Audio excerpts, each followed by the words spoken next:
So interesting video came out yesterday. A gentleman by the name of Saint over at the other small YouTube channel named The Fabled Hunters. Put a link in the description.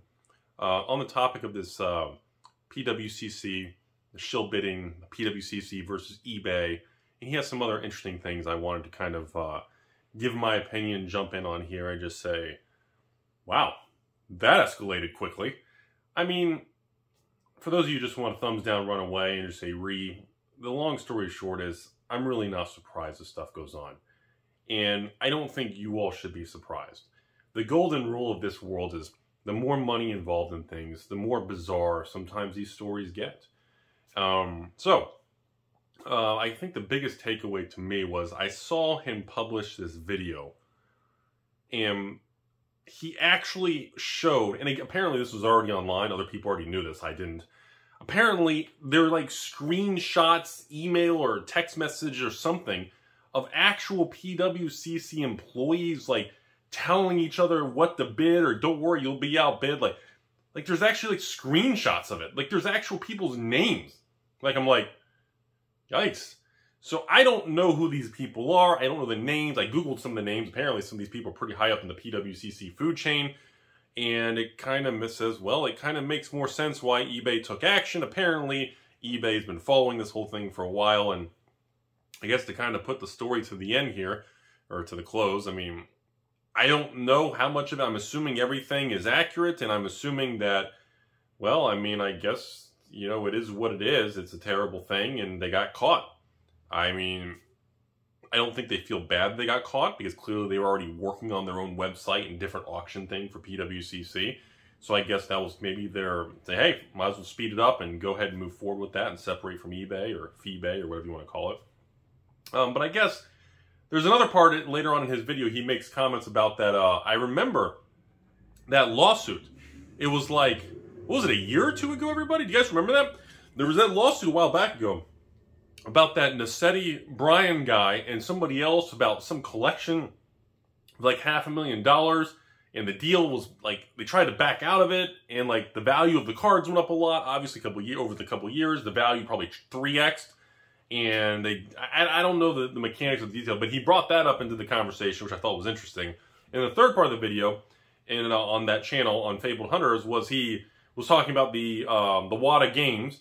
And like an old Pawn Stars episode showing like, I guess that was the same Brian? Because the Pawn Stars show shows the name Brian. I'm assuming that's the same guy, maybe? I'm not sure. But I guess it shows a guy named Brian going to Pawn Stars with a graded game. And then the WATA guy, I guess, who owns the company who graded the game, came in to appraise the game that he graded? What the hell is this? Like, I don't know.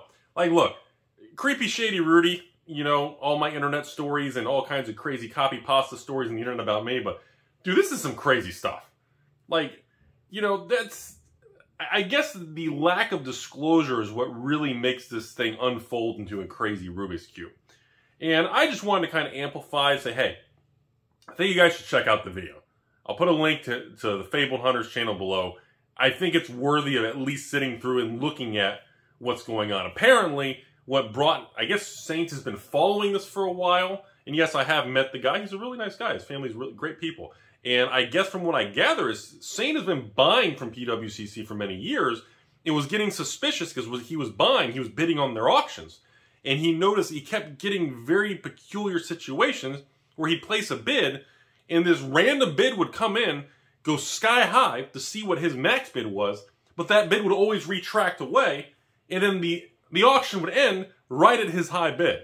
Apparently, he got suspicious because this kept going on. That's kind of the gist of the story here. And, I mean, this goes back to, if you're a consumer, what I would recommend moving forward for people is that if you're bidding on an auction, like, have an understanding of what you think the item's worth, okay? On top of that, you have to know when to walk away. That's one of the biggest things I've learned about the collectible world. Like, funny story. The biggest people, when I deal with buying and selling collections, well, I guess just buying collections, I really don't sell the old stuff. I sell the newer single cards. The biggest thing I run into in collection dealing is actually not the deals that you guys see and me buying old cards and stuff like that. The biggest issues are the people who get very angry at me because I don't want to buy their collection. Those are usually the most volatile, high-risk situations. I get things like all the time. Someone will say, Rudy, I've got this Flesh and Blood set for sale. No code foils, just a base set. I figured you're big into the game, so you want to buy it, right? Will you buy it back or anything? I'm like, no, I don't really want that. See, I knew it, I knew it. And then they just kind of really escalate, get aggressive. And I'll go ahead and screenshot this and post it online. And I'm going to close my account. Like, I get stuff like that. Or, oh, MetaZoo, that's a good one. I had 2 patrons last month who, they bought the MetaZoo kits for $500 a couple months ago. And one of them offered to sell me the same kit back for like $2,500 because I think it's worth like $3,000 now on eBay.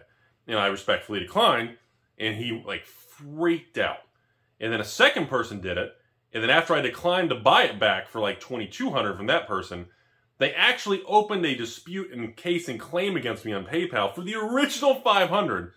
And of course, PayPal protection, so PayPal foots the bill, so I don't lose the $500, and PayPal gives the guy a refund for the $3,000 valued kit. So I run into things like that, which is, you know, it's an unfortunate thing that's part of it. So my situation is I run into a lot of situations where people get, the most angry people with me when in actual transactional processes are usually the people who, like I said, I don't want to buy their collection.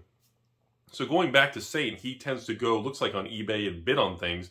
And he realized for, I guess, for many years that a lot of the bidding and the numbers that these things were selling at were obviously getting very suspect. And I guess he's been building a case and following it. Who knows where this story is going to lead. But I thought it was just intriguing enough because the dude shows like printed emails or screenshots or text messages between employees of the company. And apparently, according to other people, those were already available. Like that wasn't he wasn't the first person disclosing that. Apparently other people have already seen that. I didn't know that. And I was like, holy crap. How did that even get out? Like, you know, and at the end of the day, folks, the best thing I just want to say to the public and everybody is that when you're buying and selling in these collectibles and higher end things, when you start dealing with more and more money, you got to do your due diligence. You got to be cautious. Make sure you know what you're buying. Make sure you know, like, what do you think it's actually worth? And, you know, make sure that, you know, if it's an auction bidding process, make sure that the bids that are throwing against you are kind of authentic or feel right. And don't be afraid to walk away. That's kind of the biggest thing I always tell people, you know, is, you know, you have to know what battles or what transactions to engage in. And you have to mentally be okay to let things go. And that was a very tough thing for me to do years ago. And I think that's a tough thing for a lot of people to do.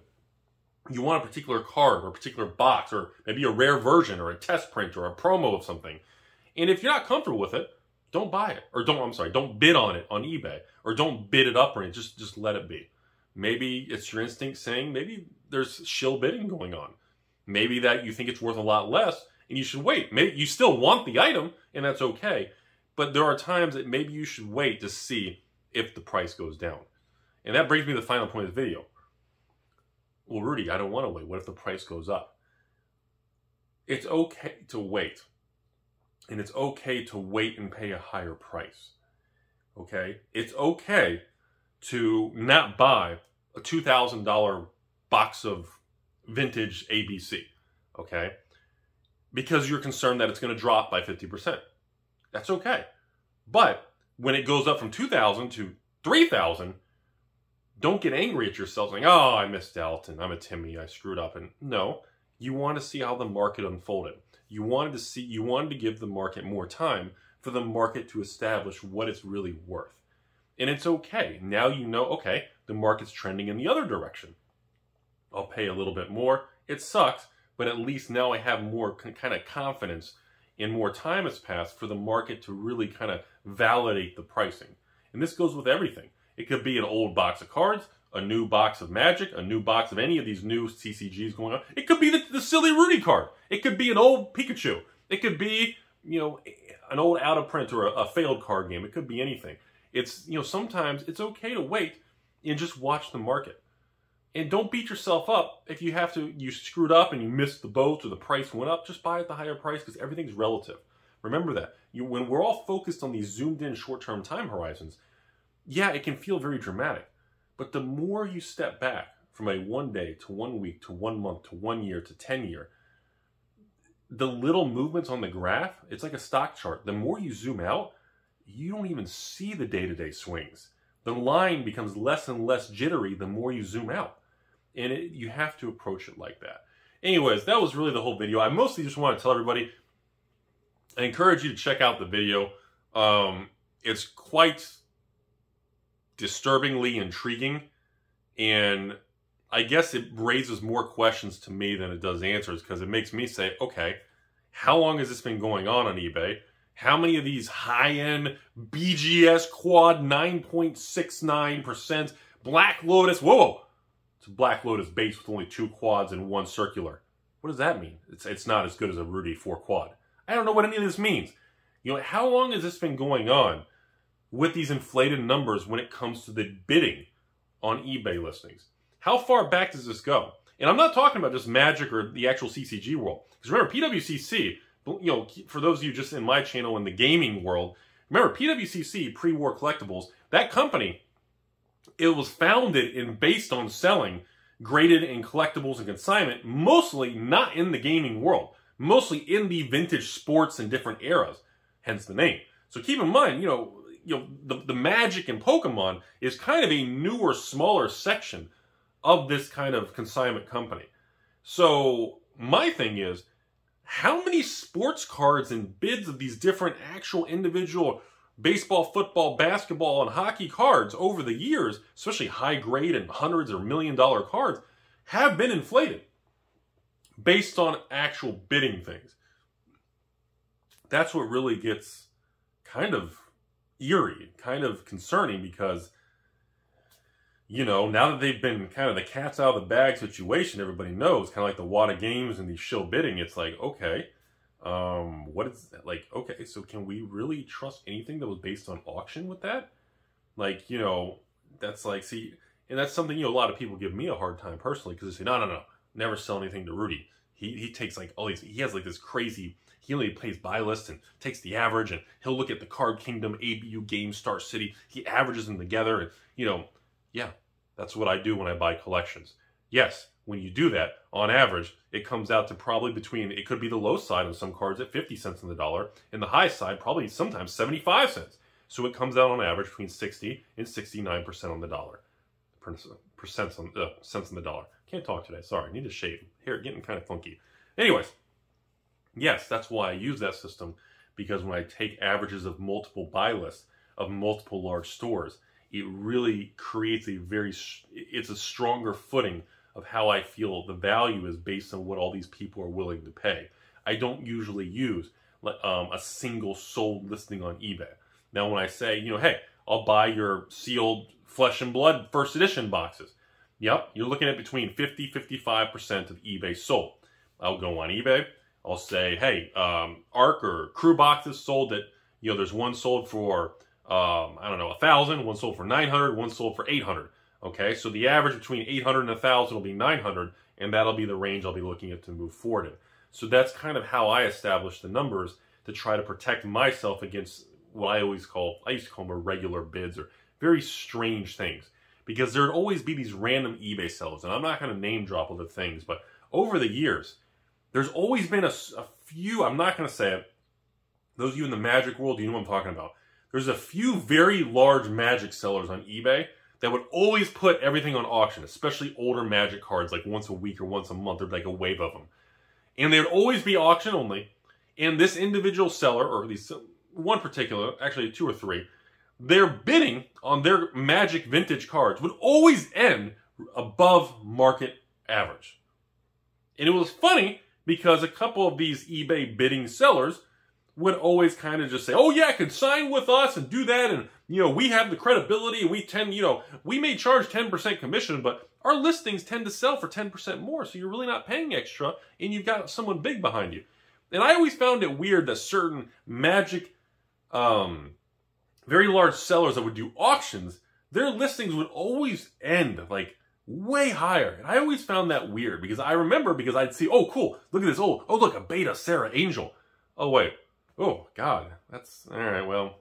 And I would see the seller, and I would see the price, and I'd see like 3 days left, And I wouldn't even watch the listing or do anything because I already know, based on that particular seller, it's a card that's vintage and it's on auction. My brain goes, well, it's going to end overpriced, and I move on. Like I've done that with a couple times over the years. And it's a little ironic that years later, turns out a lot of this stuff was a lot deeper and the iceberg was a lot crazier than everybody thought. And I think the most important thing is this reinforces you really do need to be careful. And especially when you're dealing with bidding on eBay and these very extreme price movements and you see bid retractions, and you got to be real careful with that stuff, man. Real careful. You know, I'm going to bid $3,000 on this card. Oh, it ended at $5,000. Oh, wait, I got a second chance offer. I can get the card for my high bid now. You got to be real careful. You got to be real careful, man. Hope you guys learned something today. It is what it is, folks. Be careful.